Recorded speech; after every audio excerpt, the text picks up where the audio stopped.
Hey guys, and welcome back to my channel where today we are doing a full-length review of The Brightest Fell by Seanan McGuire. This is the 11th book in the October Daye series.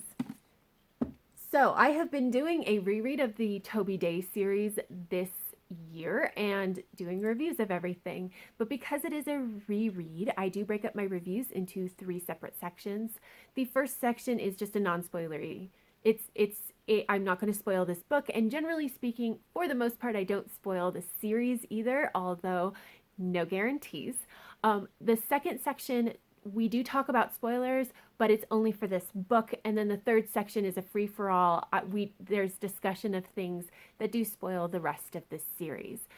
So let's just jump right in. And for anybody who does not know, the October Daye series is an adult urban fantasy series, and we are following our main character of October Daye, and she is half human and half fae, and she is a knight, and she tends to solve these really weird problems around fairy because she's just best suited to solve them. And in this particular instance, she is being forced to go look for a lost person, and this is very much against her will. And the story just kind of goes from there. So let's talk about the plot. I actually thought the plot was very, very good.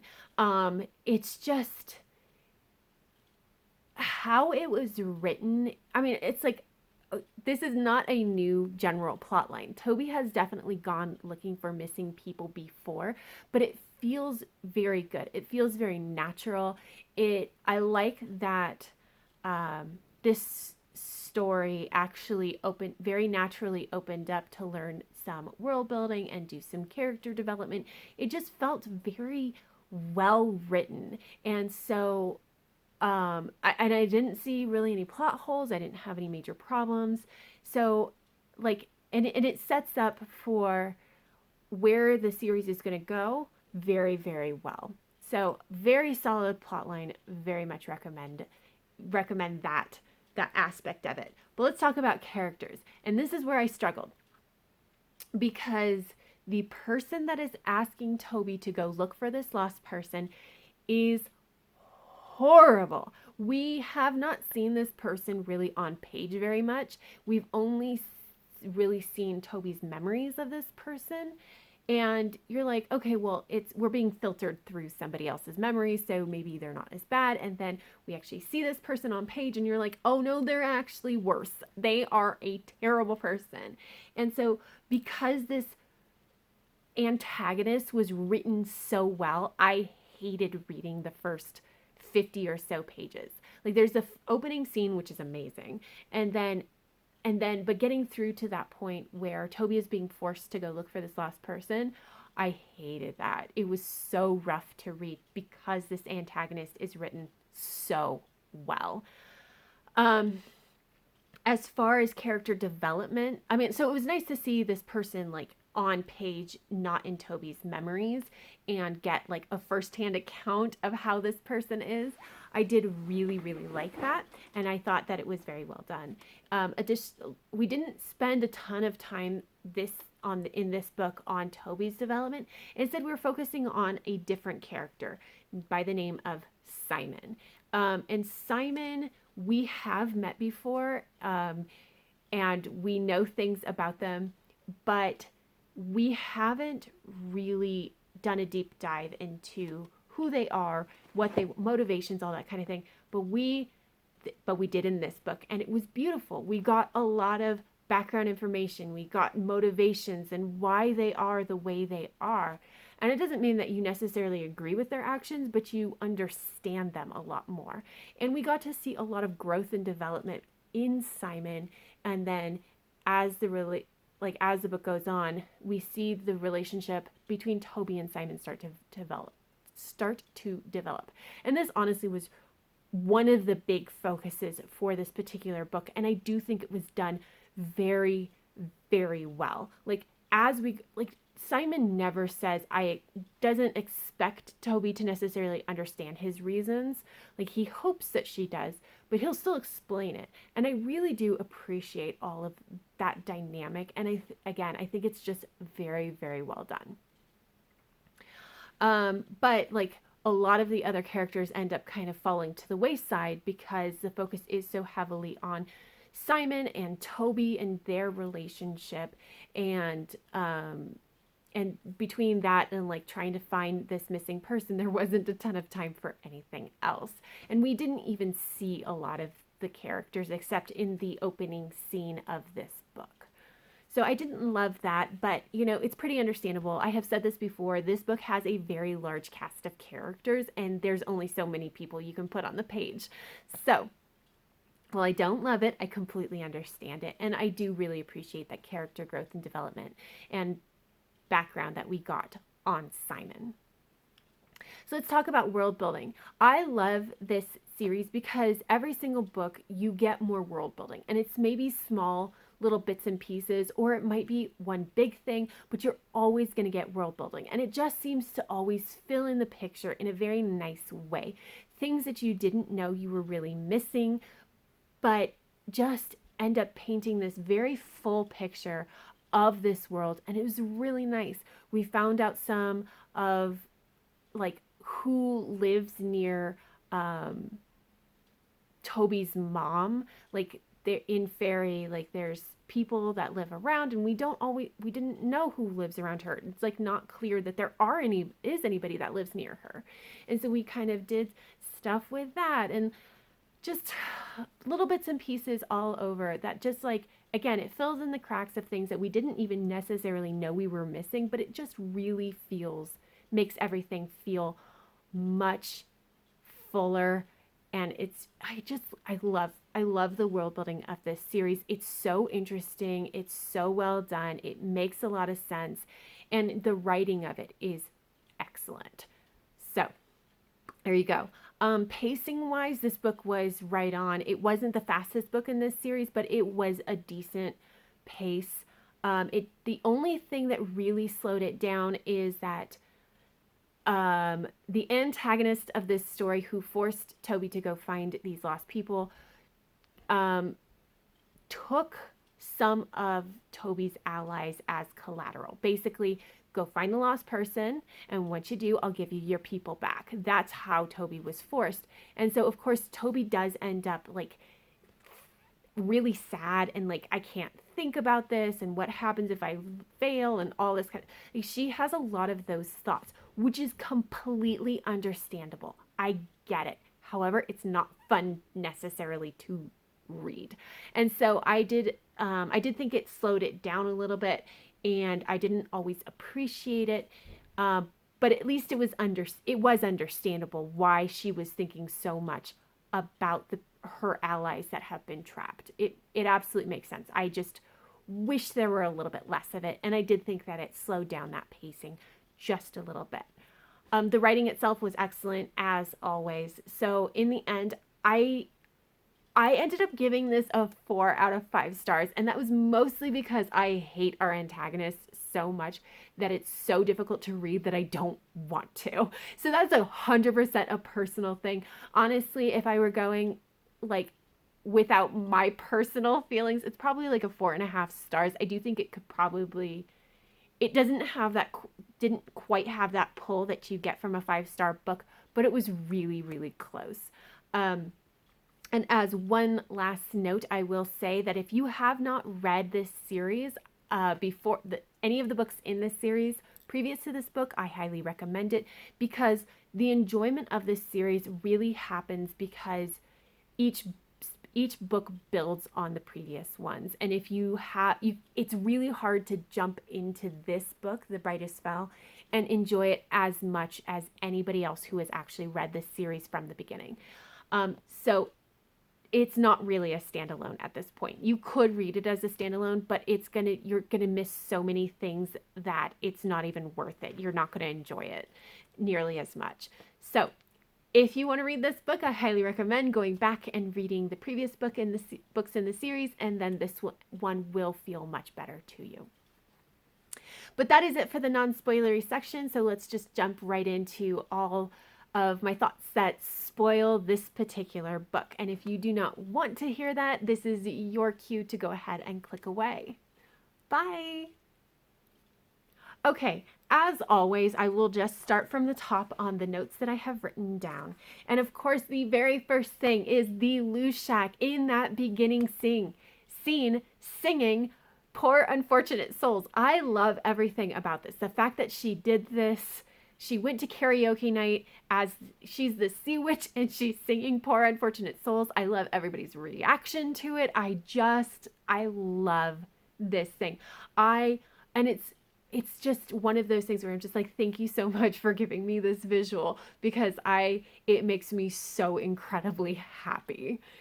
And then getting into like our antagonist, Amandine or Amy, she is so horrible and I hate her. So every time I think I found the worst antagonist in this series, I'm proven wrong. It's like, first I was like, oh, it's the unnamed queen. And then afterwards it's like, oh, no. The unnamed queen plus King Rhys together are awful. The king and queen of Stone Mountain, I think is what it is, was one of the antagonists. Like, I think of the last book. I'm like, that may be them. And it's just like, no, probably still unnamed queen. But then we got to here and it's like Amandine. I was just like, Amandine is the worst. She is so awful. And I know part of it for me personally is just because she treats Toby so badly. Even in the opening scene, or not in the opening scene, later when they go to Amandine's tower to start their search, Amandine refers to her as the other one. Like, laying no claim to Toby as her kid. I mean, just so awful, right? And I know part of this is because I am very much of the opinion, if you think you're going to have a hard time accepting your kid being a person with their own thoughts and feelings and desires, don't have kids. And Amandine broke that rule. And so I'm just like, I hate you so much. And it was really, really hard to get through that beginning part. So it was also really disgusting to me to find out that Sylvester and Simon both were in love with her. First of all, because I'm like, I'm not even sure how Simon was in love with her, but because we haven't seen Amandine in the past, right? We only know Toby's memories, what the Lushak and like other people have said about Amandine, and then Toby's memories. And so with that, like, we don't paint a great picture of Amandine, right? And so I'm sitting here going, but how did anybody fall in love with her, let alone two twin brothers? Like, also gross. I was like, no, I was definitely with Toby when she's like, I don't need to know. It was interesting that we did get confirmation that Oleander killed King Gilead on orders from Evening Winter Rose. It's like, of course we knew that. We had that suspicion. And it was just like, of course it was because she was so offended that it was not a Dunya Shea. That was like one of her line that was on the crown. And that's why she was like losing it, right? And it's just, of course. I thought it was interesting that the Pixies were very like, love Toby, and it was like, because Toby made the choice to help Pixies and view them as intelligent beings that were not just vermin as every other Fae tends to look at Pixies that way. And of course it came back to help her in this particular book. And it was just like, this kind of feels like Dobby from Harry Potter to some extent. But I did like that we got to find out more information about the Pixies themselves. I did like that. But it was a little bit too neat that, she helped the Pixies and so the Pixies are going to help her. But that was okay. It wasn't the end of the world. I thought it was very interesting that we found out that actually August had been in all these multiple places that Toby had been in. I missed this when I was doing this reread. I completely forgot that this is a thing. So when she goes to Anwin, the deeper Fae realm, and Toby, who knew at this point that she was Docious Shea, like was testing the air for different bloodlines, and she caught the Docious Shea, and she's like, oh, that's me. No, actually it was August, and I totally forgot. I was like, I kind of wanted to go back and reread it.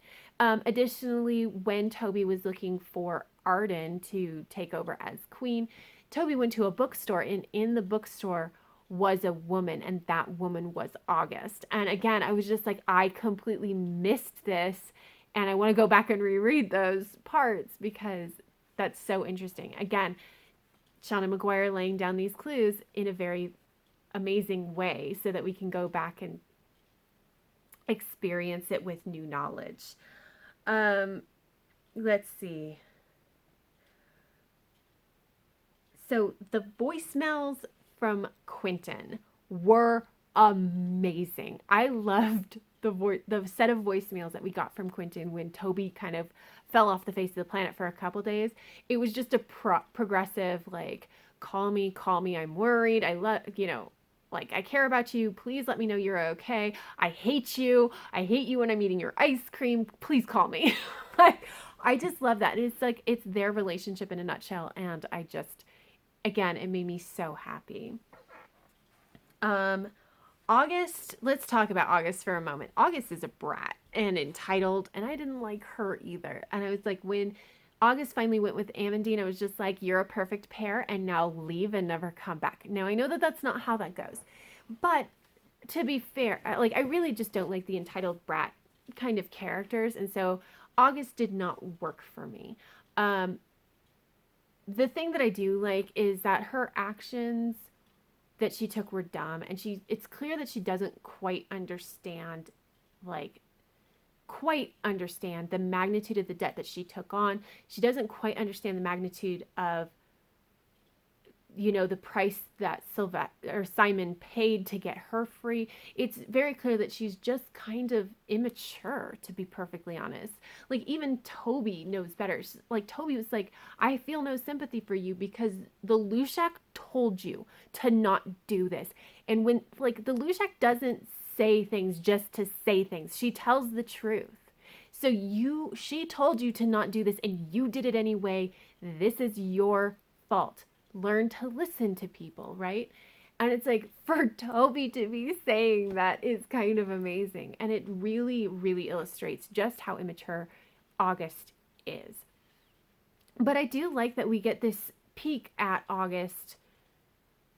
August isn't as bad as we maybe were led to believe, because when she finds out that Toby did not do this of her free will, that Amandine had taken her people, and that's why Toby went looking for August. August was very much a let her have her people, let's just go. And so she's still not necessarily a good person, but we know that she's at least not as bad as Amandine, which is nice because I don't think that I could handle having two Amandines in this world. Let's see. I did think it was, again, at the end, it was very interesting to watch the Lushak, who is clearly so freaking done with this family. She's done with Amandine. She's done with Simon. She's so done with August. And, like, even Toby, whom she definitely loves, is just like, I need to not for a while. And I was just like, man, I'm so sorry, Lushak, that your family sucks. Like, that people don't listen to, that they don't listen to you, that, like, you have to deal with them. But it was really fun, interesting to watch that. And then, of course, finding out that magic smells can change dependent on, like, who you are as a person. I thought it was interesting. However, I did find that the explanation of it was lackluster. Honestly, I don't understand it, and I want a fuller explanation. I'm hoping that we get one soon. But if anybody really understands why your magic smell can change based off of, like, your actions as a person, please put it in the comments down below, because I am very interested in this and I want to understand, and I just don't. But then we get to the end where everyone is honestly just so broken, and all the progress that Simon made is gone. Tybalt and Jazz are broken. Toby and May are broken. Quentin is, like, trying to keep it together, but it's the kid that sees everything around them falling apart and not knowing what to do. And this is one of the saddest endings in this entire series, and it did make me sad. So, but that's it. Those are my thoughts for that spoil this particular book. So we're going to jump in and talk about the things that are that do spoil the rest of the series. So if you do not want to be spoiled for the rest of the series, this is your cue to go ahead and click away. Bye. Okay. I didn't have a ton, but it really was interesting to find out that Amandine went into fosterage, because it's like, okay, who did it and why? And why did they really want, they didn't want anybody to know that Amandine was firstborn and that she was Docious Shay, because like, obviously the Torquil boys covered for her so that she could pass as Dunyashi. Now, like, we also do get hints as to who Toby's mother is. Of course, it's Janet. Like, her parents are Janet and Oberon. And so we find out, like, we get hints about Toby or Amandine's mother, and that Amandine's mother caused all this badness in Fairy. And I don't know exactly what the badness is. But then, of course, we find out that Amandine's line is the one that has to fix it as well. And it's just like, okay, so did she get put into fosterage because Janet sucks and everybody would want to kill Janet's daughter? Like, I'm so curious as to why she was put into this fosterage. And I have some, like, thoughts about it, but I'm not entirely certain, and I can't wait to find out. I thought it was really interesting how the discussion of magics, and how, like, the children of firstborn, their magic differs from the firstborn, but like, dependent on the parents, like, you can actually have two separate races. You can have like two that are clearly part of the same race, but have different strengths. So we had this as part of, like, Simon was just like, I think that you're probably going to be able to smell August's magic and follow her that way. And I thought that was really interesting, that we got this info dump about magic smells while it didn't really feel terribly like an info dump. I mean, like, if you pull back, you're like, oh yeah, that was an info dump. But it was very nicely done in that scene, and I thought it was so interesting, and I really want to know more about the firstborn and their children and how they differed and why they differed and all kinds of stuff like that. But I did think it was very, very interesting. Let's see.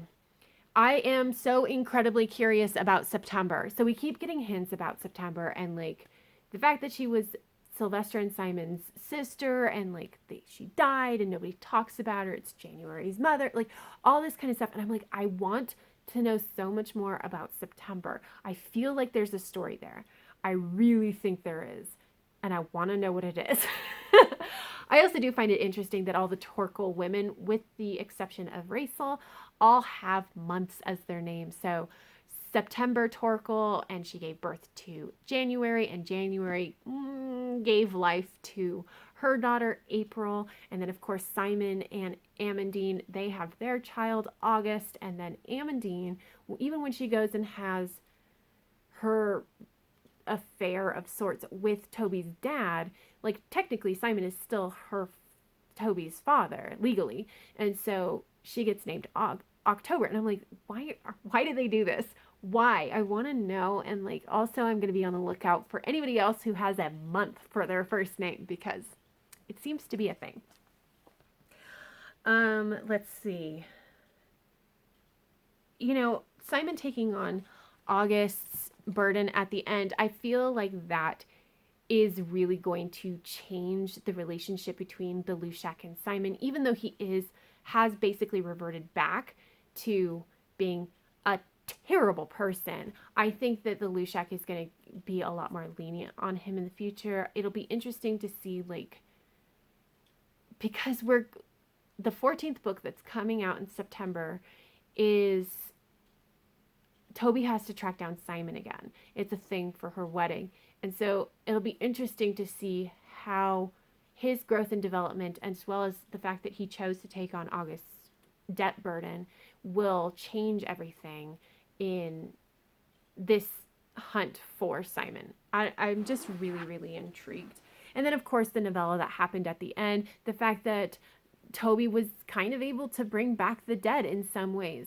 The fact that, I mean, their consciousness was on the server, but also like the fact that between April and Toby, they were able to bring these lifeless bodies back to life. I think that that's going to be a thing, because if you are able to figure out a way to keep yourself and make a backup to the server, technically you could never die, which is going to be a big deal for the night hounds. And I'm just like, there's going to be consequences, guys, and I want to know what they are.